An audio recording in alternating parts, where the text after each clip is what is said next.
Strategies for managing and releasing updates.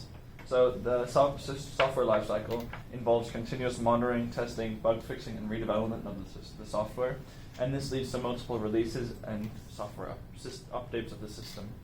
So some reasons would be bug fixes, often called patches, security threats, user requests, or maybe adding additional features.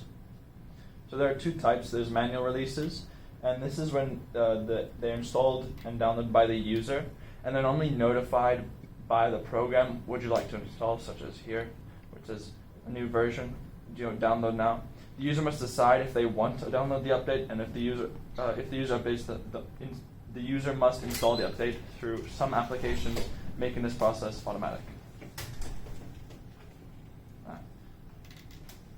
So some pros is that they have more control with the updates they want, and the user gets to know if the update brings major changes.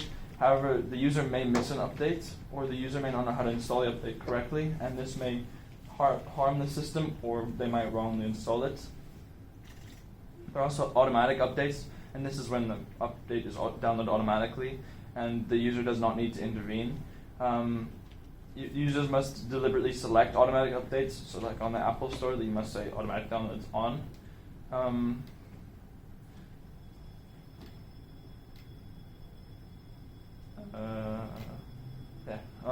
Updates are installed automatically, which is a good thing because people don't really need to think about it, and they don't have to contact every single user about it.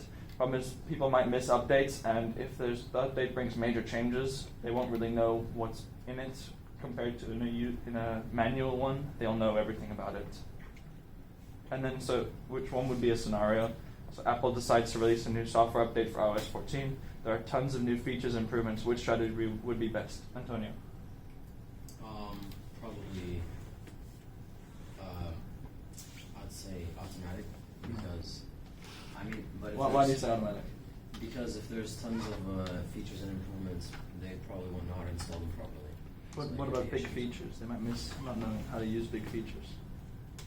It's true, but usually Apple comes with a manual anyway, so. Fair enough. Most people who use iPhones won't tend to look at the manuals or really care what updates come, so it wouldn't really matter if it's to them. So they'll just go, oh, update, great. Fair enough. And they probably wouldn't know how to install the updates if they had to do them manually. Fair enough. The operating system for McDonald's fixes a few bugs, but there are no major changes. What strategy would be best? Paolo? Probably an automatic update, since there's no major features that need to be, the workers need to be informed of. So an automatic update will simply fix the bugs without anybody needing to know. Very good. And then there's the quiz, but... And then that's all. I'll look at that. Thank you.